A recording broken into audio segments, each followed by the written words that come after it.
గత 35 సంవత్సరాల నుంచి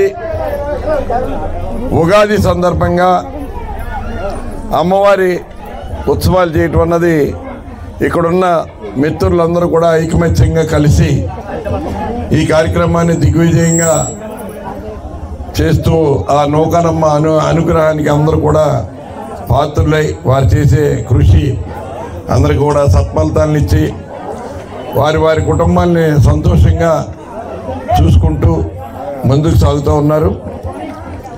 మళ్ళీ వాళ్ళ దగ్గర 1,30,00,000తోటి జోలపాలానికి పైప్ లైన్లు నూతనంగా తీసుకెళ్ళి దాంట్లోంచి మన ఈ శ్రీదేవి పంతకు కూడా మంచి కనెక్షన్ ఇవ్వడం మూలంగా ఇవాళ వాటర్ ఎక్కడ ఫుల్గా వాటర్ వచ్చే పరిస్థితికి తీసుకొచ్చాం. అలాగే కొంతవరకు రోడ్డు ఉంది, ఇంకా కొంత రోడ్డు వేయవలసింది ఉంది. అది కూడా తప్పనిసరిగా మనం మళ్ళీ రేపు ఎన్నికలు జరుగుతున్నాయి. ఈ ఎన్నికల్లో మళ్ళీ గెలిచిన తర్వాత ఆ రోడ్డు కూడా పూర్తి చేస్తానని కూడా ఈ సందర్భంగా మనం చేస్తున్నాం. అలాగే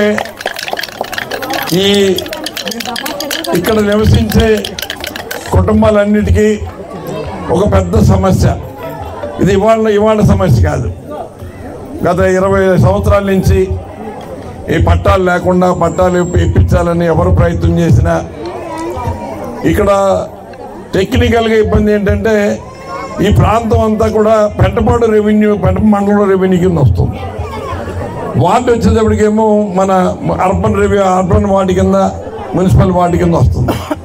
దీంతో ఎవరికి వాళ్ళు సమన్వయం లేక ఈ పట్టాలు ఇవ్వడానికి అనేక ఇబ్బందులు చూస్తుంటే వాళ్ళిద్దరినీ కూర్చోబెట్టి వాళ్ళు గట్టిగా మరి చెప్పి ఖచ్చితంగా నేను చెప్పిన రోజుకి పట్టాలు రెడీ చేసి ఇవ్వాలని చెప్పి ఆ పట్టాలన్నీ కూడా రెడీ చేసి అందరికీ కూడా పట్టాలు ఇవ్వడం జరిగింది. మనకి పేరున బాలబాలికలతో సహా నా హృదయపూర్వకమైన ఉగాది శుభాకాంక్షలు తెలియజేస్తాను.